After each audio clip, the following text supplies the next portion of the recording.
We also were reminded from the pulpit by Reverend Rorta quite often that we had a covenantal responsibility for Christian education for our children, and there was a lot of enthusiasm for it, and we all put our shoulder to the wheel and got it done. Okay. He was our first minister, you know, Reverend Rorta. Right. And so, together with a lot of people here, he was pushing for a Christian school.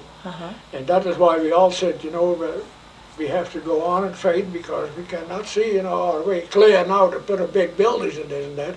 Right. We have to start small and go on in faith, and that's what happened. Yes. They would bring out a coffee can and pass it around every time a group got together, and on the side it says, "For our Christian school."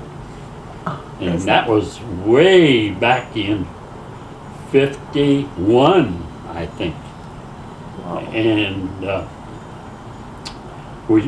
we formed a steering committee. I was on the steering committee for a few years. Finally, we organized a school society, and there was membership dues. You had to pay $3 a year. $3 a year. Yes. I in the beginning was not for it. I thought it was a little too fast that we did go. Okay. That was my opinion. You know, but it worked out beautiful. You know, one thing that helped get us started was there was 2 of the old pioneer immigrant families that donated the land for the parsonage and church, and then the other half was set aside for the grade school. Yeah. But that way, with not having to buy a piece of property, a piece of land, it did help get that first unit underway. Reverend Halls and I lost our hunting grounds. We used to hunt pheasants and quail back there before the school was built.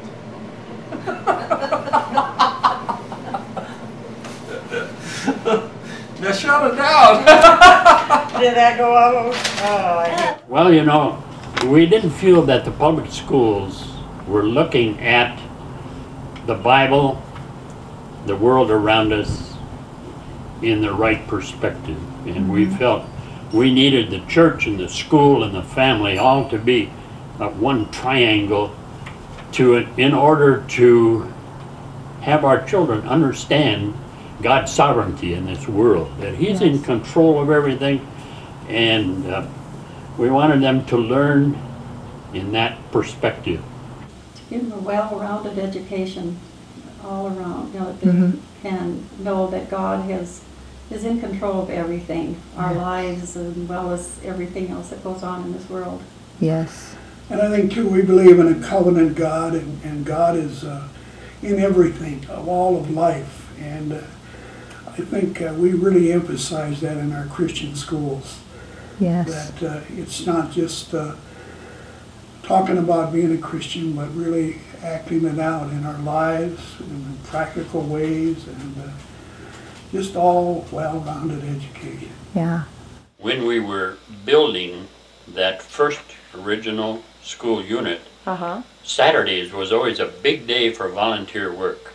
And the whole school society would come.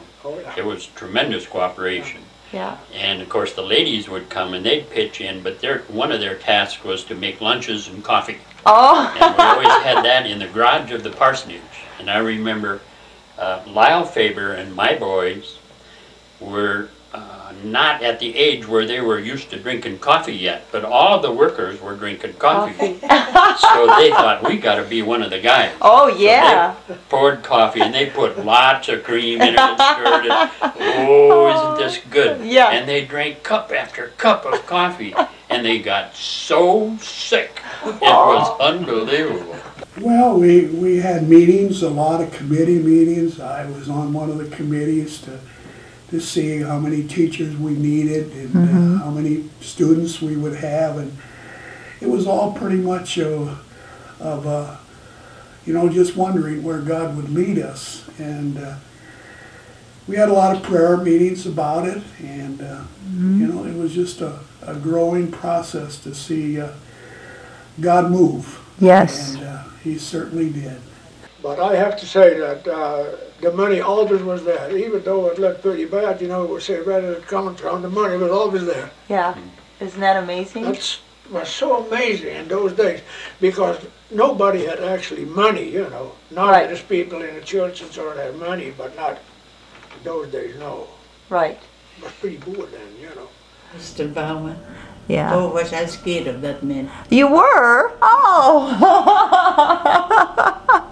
Why?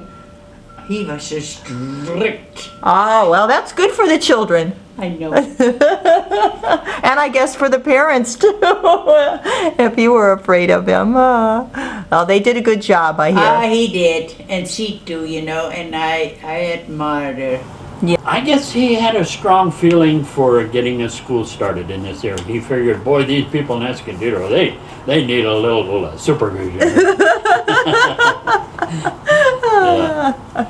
Yeah, but he was a pioneer. They Yes. were great.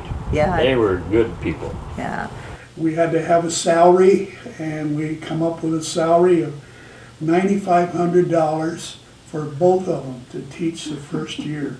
And there again, we just didn't know where the money was coming from. We just had no idea. Yeah. Just took a step of faith. The step of faith. We sent 3 children to school for $52.50 a month. Well, the tuition was first, the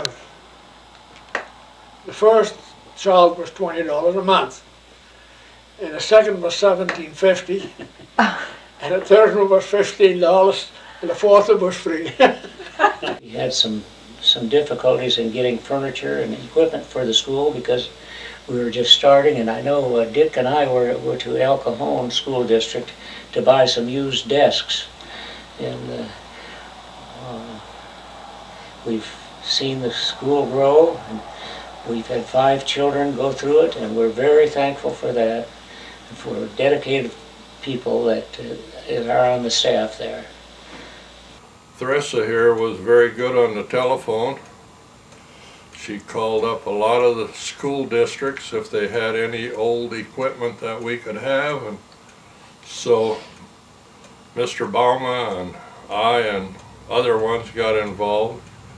We had a truck, and we got about all of our desks and tables and so forth given to us by other school districts. The one thing that I really remember is that the enthusiasm, you know, and see, it's a different time then. There was so much opportunity, you know. The Fabers came from back east, and other ones came from back east, you know. And the Dutchmen, they were all from Holland, and everybody was getting ahead, you know. Yeah. And we weren't making a lot of money, but we were getting ahead, and it was fun working that way. Mm-hmm. I don't ever remember having any much dissension of any kind, you know.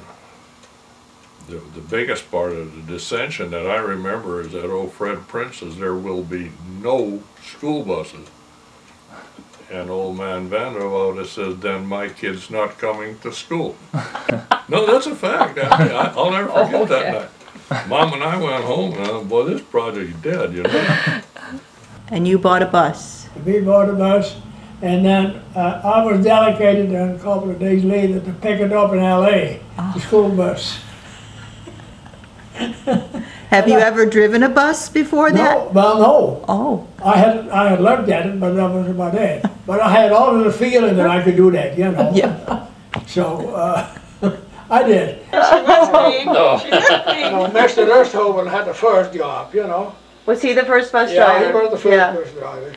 And he had not too much control over the kids. He's a meek man. Little Yeah. soft. He was a meek man. Yeah. And we could hear the kids coming along La Cienega. You could hear the bus coming? Yeah, we could hear the bus coming, but kids, you know. Very quickly, we started a mother's club, and we had great enthusiasm for the ladies, and there was a lot of work done there. Dinners made, and to raise some money for certain things. for the library, I remember. Now, some of the ladies have been saying that they had to clean the school. Oh yeah, Yeah. that was a fun day. Oh, was it? Oh. That was fun. You know, you came together and very nice. You be very young, and you can do a lot when you're young. Yeah, really. You know, the women did all kind of work. I remember cleaning and scrubbing and whatever we did. It's not that bad. I don't want to be young no more. I know I'm old. Some of us earlier school board members felt that we were asked to spend quite a bit of time, but I think we have to give a lot of credit to the school board members that are functioning today. The society is much larger, the school is much larger, there's much more intense work that has to be done, and a lot of them each are delegated to a certain committee or work, and we have to say something about these present and latter-day school board members, because there's a lot of work that they're doing. I remember that we had meetings, but I remember that we all smoked. Oh.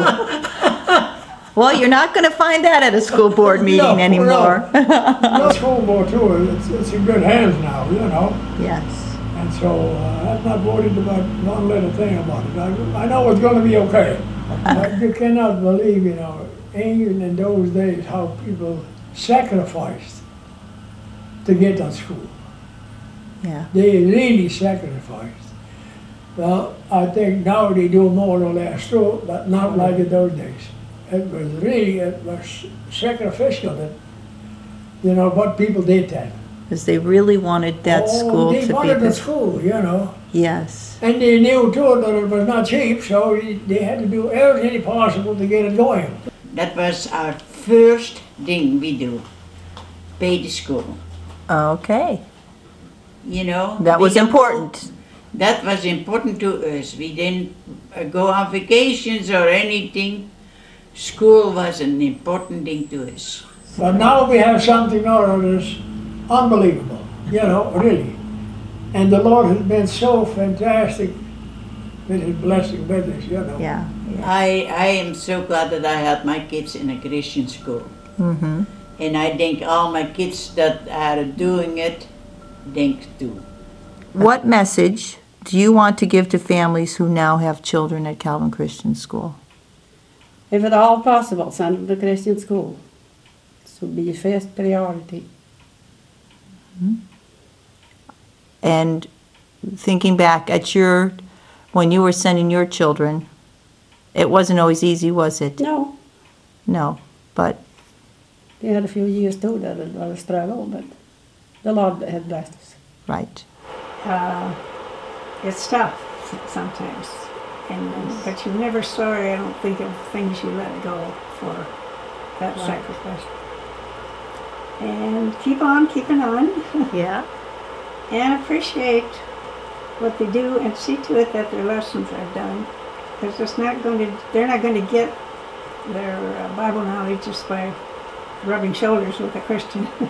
Right. They've got to study and they've got to have good grades, and then hopefully it'll be down in there somewhere.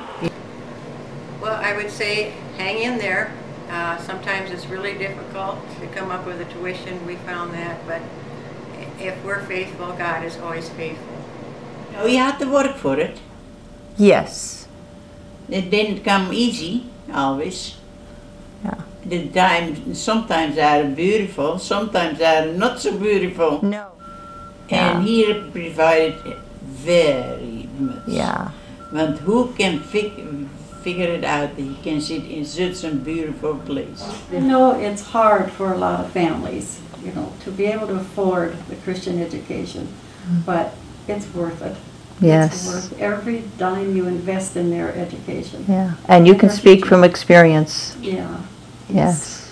God's been faithful. Yeah, and you know, we can be blessed in many material things, but the principles we imbue upon a person's mind will last not only in this life, but in that great life to come.